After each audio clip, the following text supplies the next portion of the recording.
Good day. This is Dimitri Lascaris coming to you from London, Canada on November 12th, 2024. And today I'm very pleased to be joined for the first time on Reason to Resist by independent journalist and filmmaker Dan Cohen, who joins us today from the belly of the beast, Washington, D.C. Thank you so much for joining me today, Dan. Glad to be with you, Dimitri. So, Dan, I want to talk about the unfolding crisis in West Asia, and particularly the genocide in Gaza. And just sort of to set the table for those of members of our audience who aren't familiar with your work, you and independent journalist Max Blumenthal of The Gray Zone produced a vitally important documentary back in 2018, I believe it was, titled Killing Gaza. And that documentary related to Israel's 2014 assault on the Gaza Strip, which up until October of last year, I think it's fair to say, was the most brutal military campaign that Israel had conducted in the Strip or on the Strip up until this year. Could you tell us, just sort of as background, so people are familiar with what you learned through that experience? What were some of the more important revelations from the work that you and Max did in the course of conducting or producing that documentary?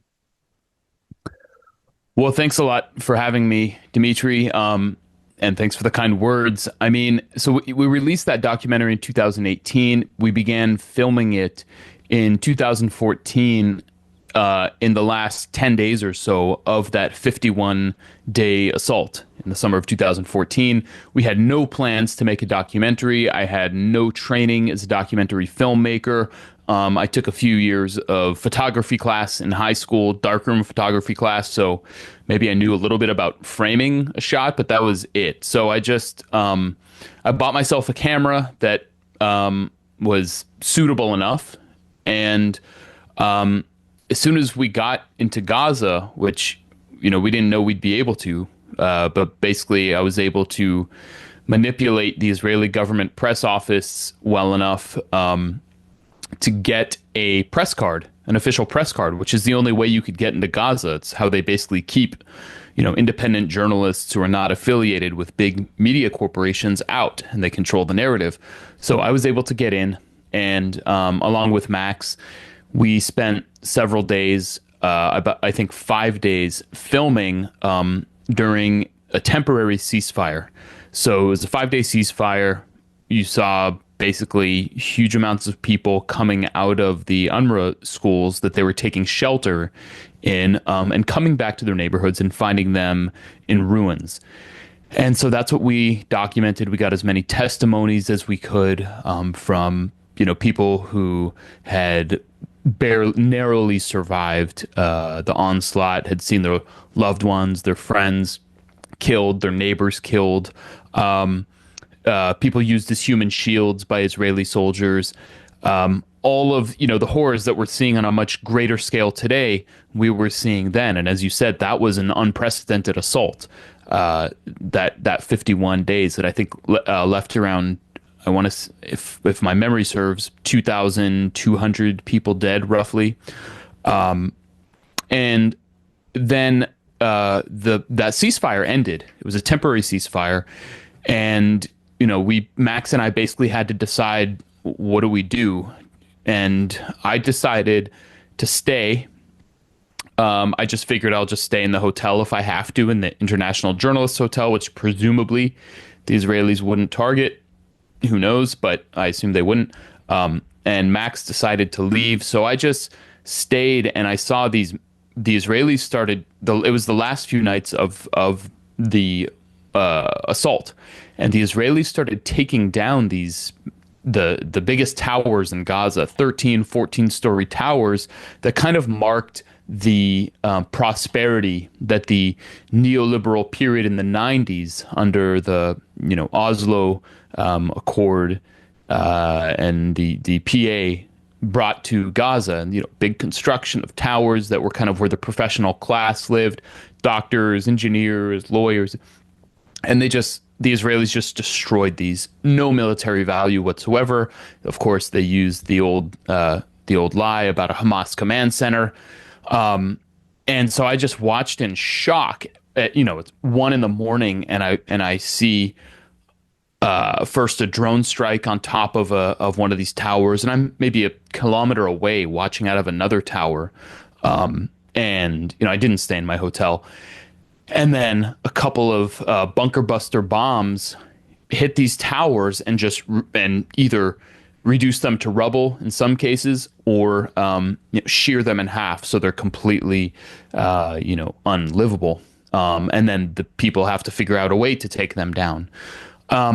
So the final ceasefire happens. I stayed a bit longer, documented the celebrations from the ceasefire itself, and then I just, because I had this rare opportunity to go to Gaza, I spent as much time as was humanly possible inside the Strip, documenting the aftermath when all of the foreign journalists would, jetpack off to the next place to, Iraq to document ISIS or this or that, whatever their assignment was.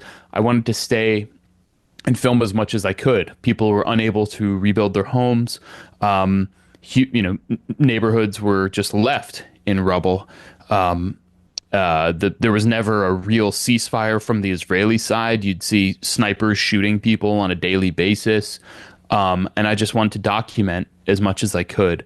And so for about 2 years, or maybe, I guess closer to 2.5 years, I spent about 7 months in Gaza filming. I'd go for 5-6 weeks at a time in the summer, in the winter, and just document how people survived. I mean, it's honestly, there's just no way I could have imagined what Gaza was like, what the constant torture, the psychological pressure that the Palestinian residents of Gaza were subjected to, whether it's drones constantly above your head, this kind of cacophony of, it sounds like a bunch of lawnmowers.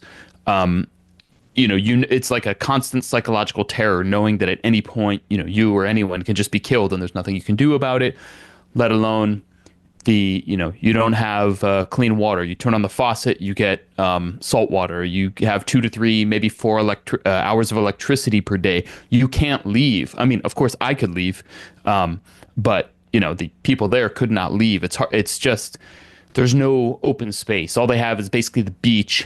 And if you decide to go towards it's not a border, it's actually an armistice line towards the fence, you get shot. So it's just an unimaginable reality for, that I felt like I was inside the Warsaw Ghetto is really how I felt. And knowing that at some point it's probably going to be liquidated, which is what we're seeing now. And as much time as I spent in Gaza and got to know it, I still feel like I can't even begin to imagine what's going on now.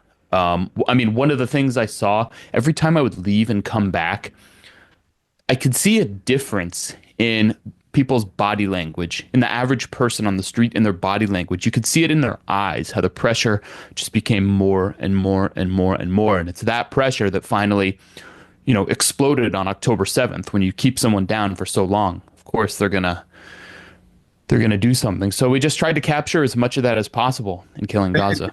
When was the last time that you were in the Gaza Strip? 2017, early, maybe the spring of 2017. And then the Israelis kind of wouldn't give me a press card or even a visa anymore. So they gave me sort of a soft boot. Right.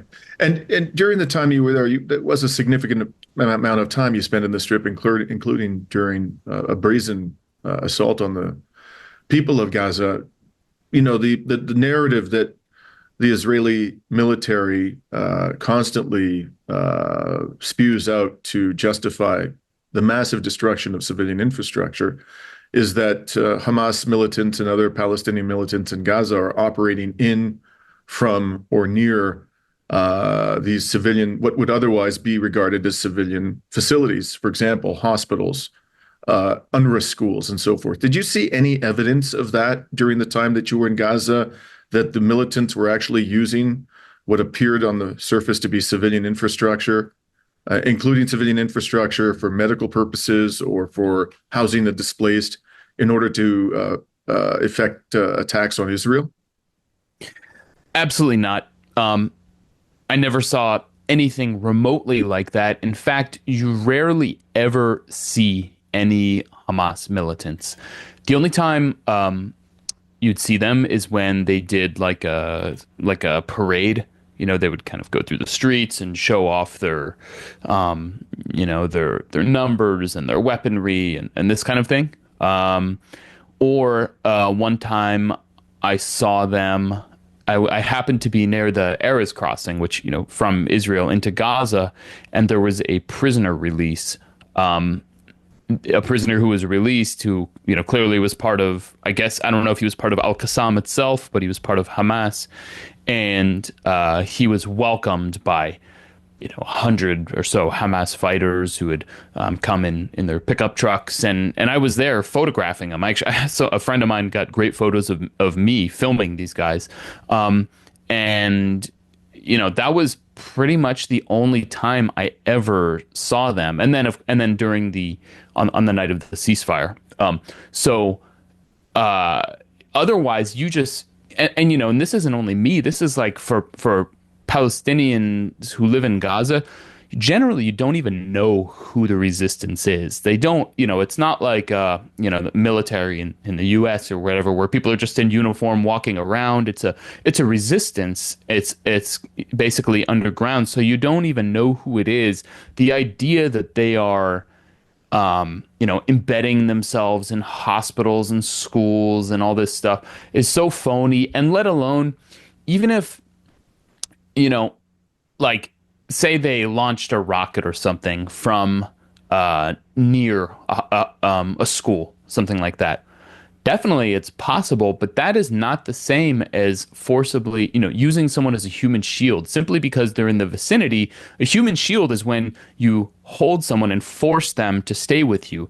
They never did that. I mean, the Israelis they make these like literal cartoons of like a Hamas fighter with like a pack with like a baby in it, and he's got AK-47s and a rocket launcher. This stuff is just genocidal propaganda is all it is. So I never saw any of that in any way. And I can tell you from my personal experience that it's a total lie.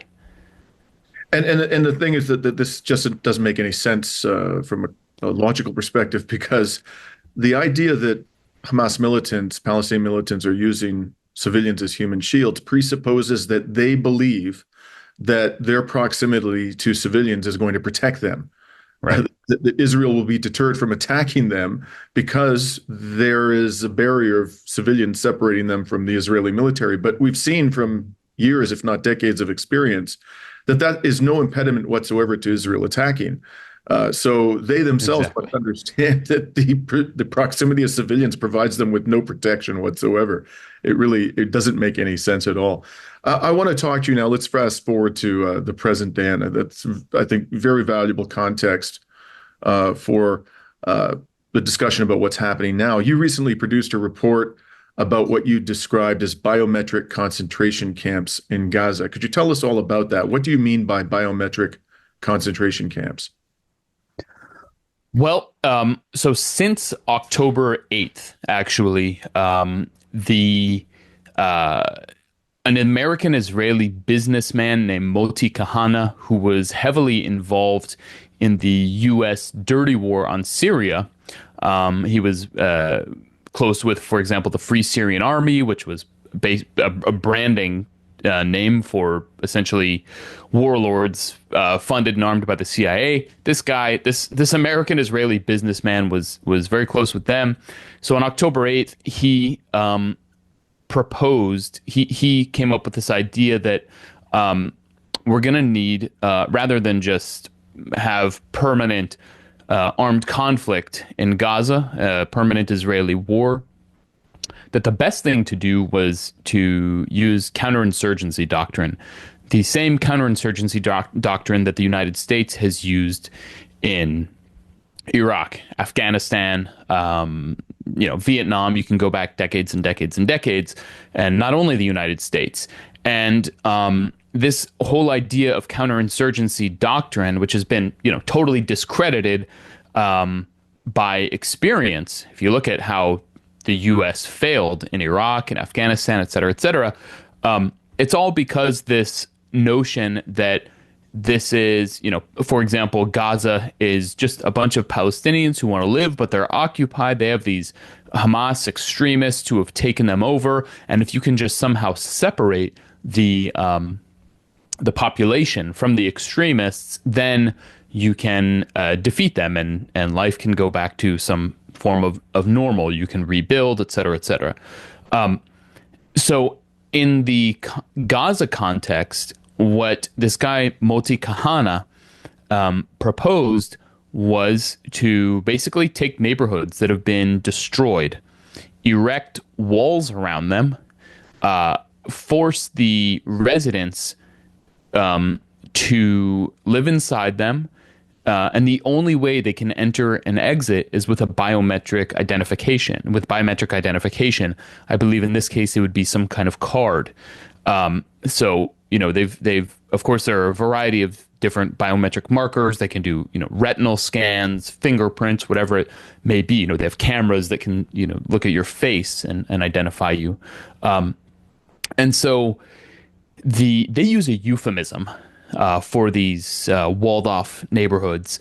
In Israel, they call them humanitarian bubbles, and in U.S. parlance, they say gated communities.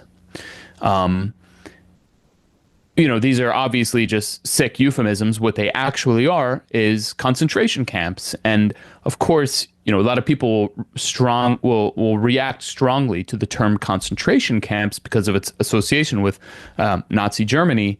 But regardless of what you think of that parallel, which frankly I think is appropriate considering what we're seeing in Gaza, it's the concept of a concentration camp is not necessarily to exterminate. That's an extermination camp. It is to concentrate a population inside a given area. So by definition, these are concentration camps. And because they would be run with biometrics, they are biometric concentration camps. So my description is fairly neutral, frankly.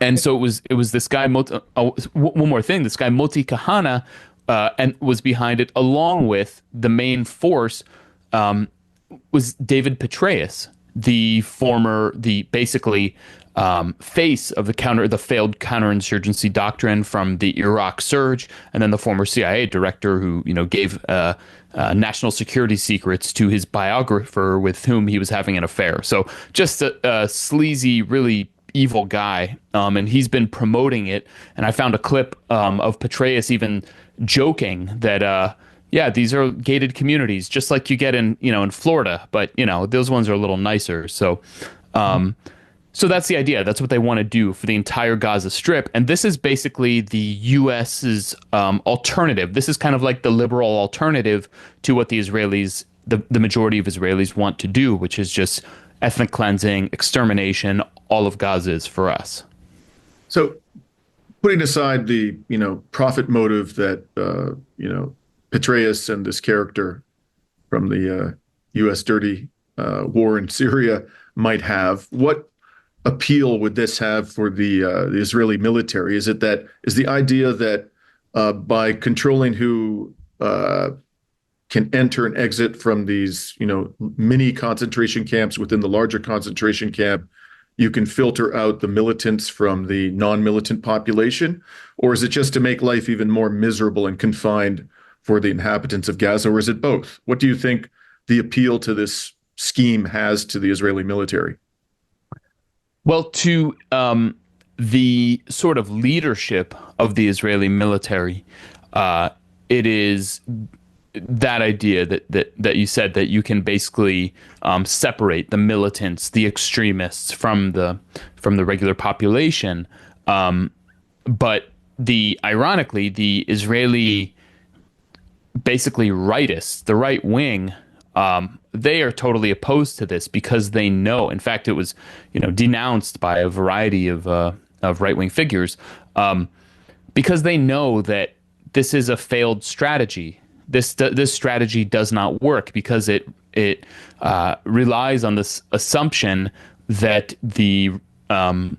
that these militant groups are extremist occupiers rather than an actual resistance that is resisting because of an occupation, because of the legitimate complaint of the population. And they also understand that if you just basically keep people in these concentration camps, and they're going to just keep resisting. They're going to resist no matter what. So they see it as basically part of the old, what they call in Israel, they call it the conception, which is like the Oslo idea that, you'll find a way to make compromises and make some agreement with your enemy.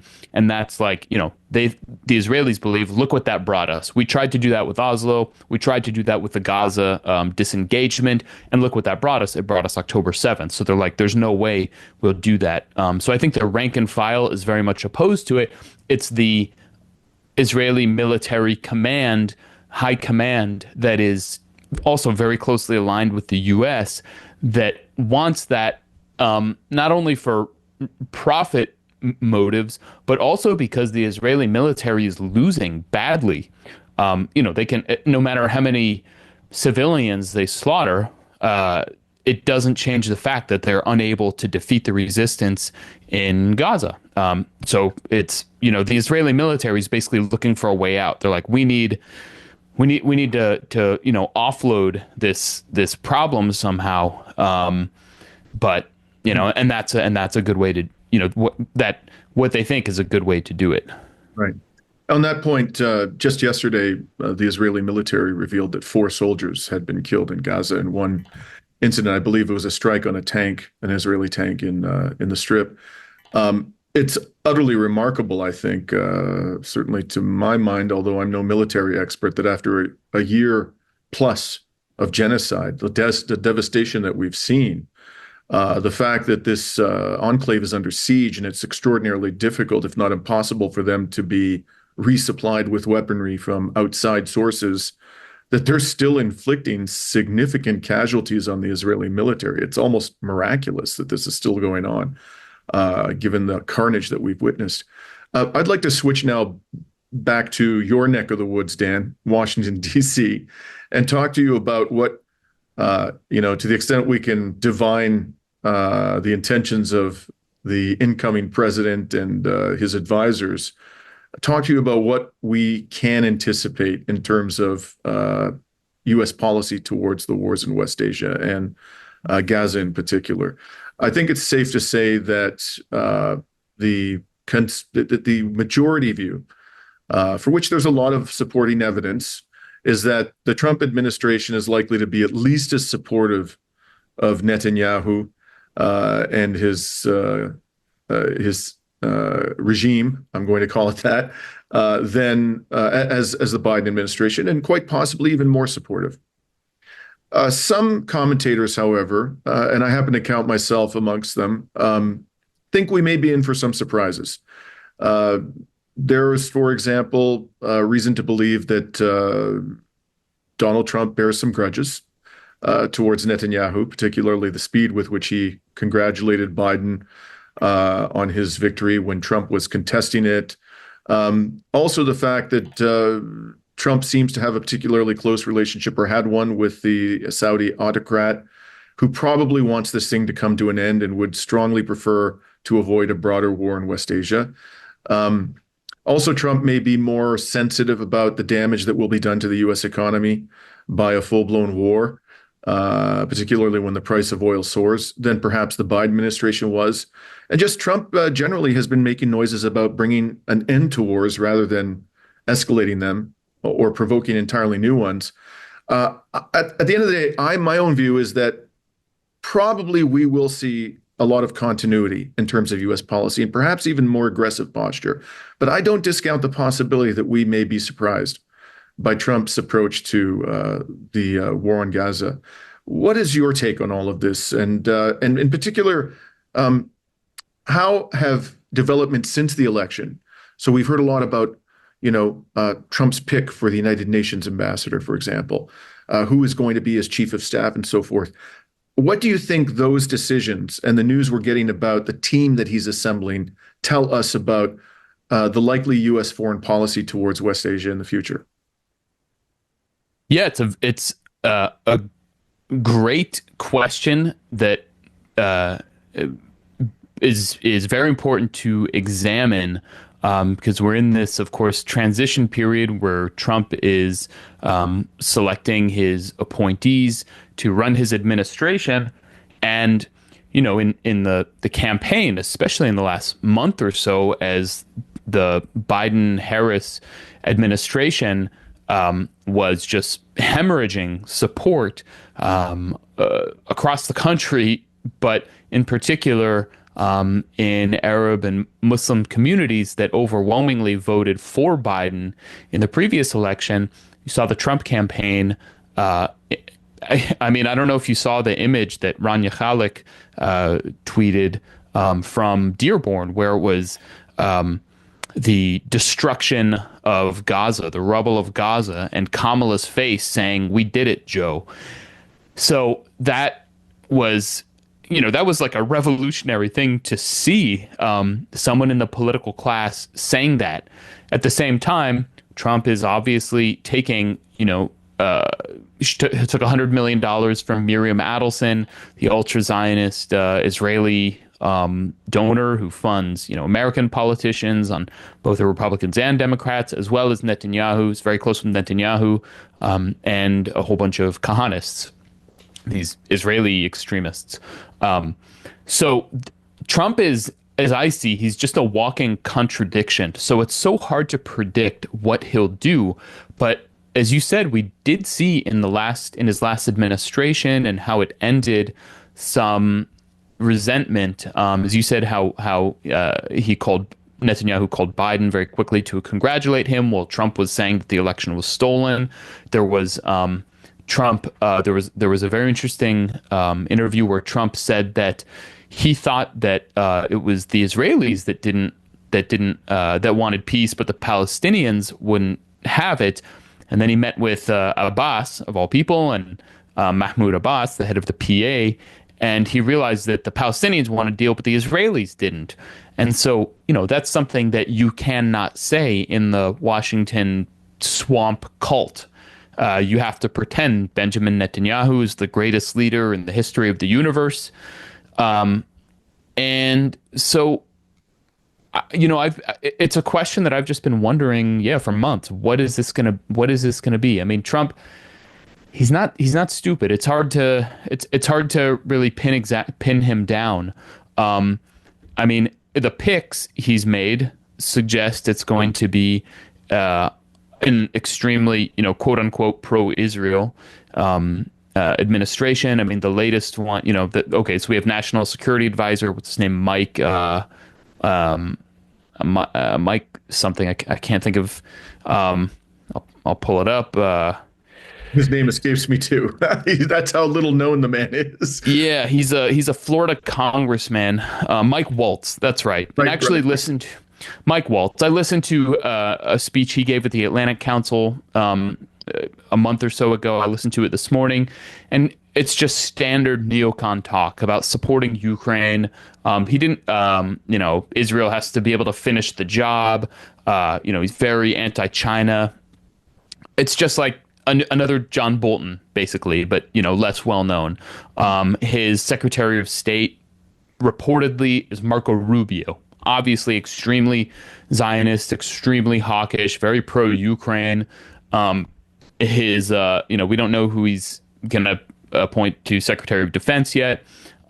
His ambassador to Israel is Mike Huckabee, who, believes we're living in some like apocalyptic end time era, a complete Christian Zionist lunatic. There are a few others, but the appointment suggests it's going to be basically more of the same with a slightly different rhetorical twist, instead of pretending, where Kamala Harris, when Netanyahu came to address Congress, where Kamala Harris didn't go or, somehow gave the cold shoulder to Netanyahu. Obviously, it's going to be totally pro Netanyahu. not that the substance was any different. Of course, the Biden-Harris administration was doing everything, for Israel, giving them every weapon at every turn, giving them all of the diplomatic, political support, lying for them on a daily basis in these, press conferences. Even just today, the 30-day ultimatum that the State Department gave Israel to allow more humanitarian aid into Gaza, which was, totally did not happen. They said, oh, it's just all the charade. So, but all of this is leading. This doesn't just stay in the borders, Israeli-controlled borders. Obviously, there's a major regional war essentially taking place. There have obviously been strikes back and forth between Israel and Iran. And as much, we're expecting that Iran will attack Israel at some point in the near future in retaliation for the last Israeli attack. And a real full-scale regional war would basically destroy the global economy, because Iran has said clearly that it is totally capable of destroying U.S. military and energy infrastructure in Qatar, Saudi Arabia, the UAE, and basically shutting down energy production in the Middle East. That is a major threat that, it's not just about babies in Gaza anymore. It's about, this is not just, this is like the entire world that could escalate very quickly. And of course, Iran has ties with Russia, and there's the Ukraine front. So really, I see it as these are two fronts, Ukraine and Iran and Gaza and Lebanon. It's just a big kind of geopolitical fault that runs from sort of Central Eastern Europe all the way through the Middle East. And at some point, as the U.S. gives unbridled support to Netanyahu, it could really escalate out of control. And then the Trump administration, with its cabinet of war hawks and neocons, is going to have to make a decision. Are we ready to just blow up the entire global economy and millions of people die just so Israel can keep committing genocide and build some settlements in northern Gaza, or do we need to rethink this? Right. I totally agree with your assessment about the relationship between the Ukraine war and the wars in West Asia. In the so-called mainstream discourse in the West, we talk about these two things as though they're distinct phenomena. And a lot of, even the Palestinian solidarity movement, I think, makes a bit of a mistake in putting the emphasis on Zionism as an ideology and how it's influencing events in West Asia. It clearly is influential. It clearly plays an important role. But ultimately, the key decision makers, it seems to me, in Washington and in other halls of power in the West, what this is really all about is control of the resources of West Asia. And Israel is, from my perspective, pretty much a large U.S. military base masquerading as a country. And its function is to ensure, its primary function from the perspective of the elite in Washington is to maintain U.S. control over the invaluable resources of this region. There's one particular thing I want to talk to you about before we conclude today, and that is the appointment of this hard right settler character. I believe his name is Yechiel Leiter. I may be mispronouncing that. By Netanyahu to be the new Israeli ambassador to the U.S. And he's reputed to be, gung-ho on full-blown annexation of the West Bank. It strikes me, Dan, I'm curious about your view on this, that in fact, if, we, as those of us who follow the region know, Trump, one of the more prominent features of his foreign policy during his first administration was that he blessed Israel's illegal annexation of the Syrian Golan Heights. Now, you can do that without blowing sky high the mythology of the two-state solution, because that Syrian land, it wasn't intended to be part of a Palestinian state. But it seems to me that if Trump and Netanyahu are stupid enough to formally declare Israel's annexation of the West Bank, in a way, they may be doing the Palestinian solidarity movement a favor, because the illusion that we're heading towards some kind of a Palestinian state somewhere down the road, when the Israelis and the Americans adjudge the conditions to be suitable, will be exploded, fully exploded. And it'll be absolutely clear at that stage that the real goal is to either ethnically cleanse all of historic Palestine or to subjugate the Palestinians into a state of permanent apartheid. So I personally view this, because the reality is Israel has effectively annexed the West Bank. And it's an illusion at this stage that we're heading anywhere in the direction of a two-state solution. What are your thoughts on this? Do you think they might actually be doing us a favor if they're stupid enough to formally declare Israel's annexation of the entire West Bank? Yeah, I mean, Bezalel Smotrich, the finance minister, published in 2017 what is called the subjugation plan, or also called the decisive plan. The Hebrew word can be translated either way. And that plan called for the annexation of the West Bank, and the Palestinian residents would be given basically two options. You can accept being a loyal subject of the state of Israel without voting rights, without civil rights, without national rights, or you can leave. You can voluntarily migrate, and then there's a third option. If you resist, then you'll be killed. Those are what Smotrich laid out in this plan. And this is not just what one guy believes. This is also what Miriam Adelson, who again gave $100 million to the Trump campaign, what she wants too. She wants full annexation. So it's not just sort of the wild-eyed settler fanatics who believe in this, but very large portions of the Israeli elite and Israeli establishment. So yeah, this appointment of Yehiel Leider, this longtime Kahanist follower of Rabbi, he was actually a member of Meir Kahana's Jewish, I believe the Jewish Defense League, which is basically a Zionist terrorist group that was active in previous decades more in the United States and in Canada, though still does exist. And actually, I think this guy was born in the United States. Basically, Kahana was like the first figure in Israeli politics to come out and openly say, we want to ethnically cleanse all Arabs. This has to be a completely racially pure state. And so he was killed, I believe, in 1991. He was assassinated in New York City. He became like a prophet for the Israeli right wing, not just the settler movement, but the seculars too, just because of his blatant racism and his conclusion that, we're not going to have peace. These are our enemies. We have to expel them. That's what he believed, and many Israelis feel he's been vindicated, especially because of October 7th. They figured that the Palestinians are not going to accept being our subjects or just they're not they want to live in the land. They have some connection to the land, but this is ours, so they have to go. That's it.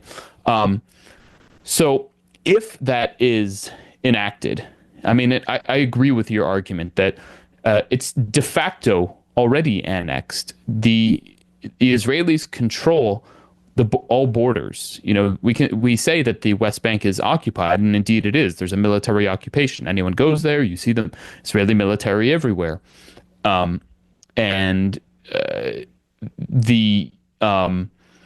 The de facto situation is that there is one apartheid state. You'll see liberals say that, well, because it's a military occupation and Israel hasn't annexed it, then technically it's not, the West Bank is not under apartheid, it's under military occupation. And a military occupation can be temporary. But obviously that is not the intent of the Israeli military. It's already been how many years? 56, almost 57 years, if my quick math is correct. Since 1967 when the occupation began. I mean, that's, the vast majority of the existence of the state of Israel. So clearly the intent is to be permanent. It will make it incontrovertible that Israel is not democratic, even though, for any honest observer, that's already patently obvious. And it will, as you said, finally kill the illusion of that we're going towards some kind of two-state solution, which is the smokescreen that the United States and Israel have used to expand settlements in the West Bank, to put off any kind of actual resolution, to manage the conflict as a sort of in a permanent way. So, I mean, if it's a mere the scary thing is if it's just a sort of it's a recognition of reality that we're already living in a one state of apartheid. The scary thing is, of course, if they do that and they impose this sovereignty plan or subjugation plan, then what that means is ethnic cleansing. They're going to ramp up the ethnic cleansing in the West Bank, and then who knows where it goes from there. I mean, if they say they want to ethnically cleanse the West Bank, well, where do those Palestinians under occupation go? Well, then presumably they would be expelled east into Jordan. Now, Jordan is already basically a huge human warehouse for Palestinians. Something like 80% of Jordan's population are Palestinian refugees that were expelled in 1948 and then again in 1967 who want to return home to Palestine. So Israel's entire existence as a quote unquote Jewish state is predicated on this not only internal national supremacy of Jewish Israelis over Palestinians, but also a regional supremacy, which requires Jordan to be this big warehouse. So if they destabilize their big warehouse to the east, then that really threatens the whole project. So I shudder to think of more ethnic cleansing in the West Bank and what the Israelis envision and what they want to impose there. But I think it will hasten their downfall, and it will not be as they imagine it. Right. As I've said before, if your only concern is the well-being of Israel, you would demand that this genocide be brought to an end, because ultimately it will result in the destruction of the state of Israel. I think that's at this stage largely inevitable if this continues. In any event, Dan, it's been a great pleasure speaking with you. Where can people find your work nowadays, Dan? So I have my site called Uncaptured Media. So if you go to uncaptured.media, you can find my articles there, the ones you referenced, others as well. I'm very active on Twitter or X at Dan Cohen 3000. Okay, great. I hope we can have a discussion again in the future, and stay safe. And please let me know of any major developments in Washington that you think merit discussion. And I would love to have you back on so we can keep our audience up to speed on developments there. Thank you, Dan. Absolutely. Thank you, Dimitri. And this is Dimitri Lascaris coming to you on November 12th for Reason to Resist.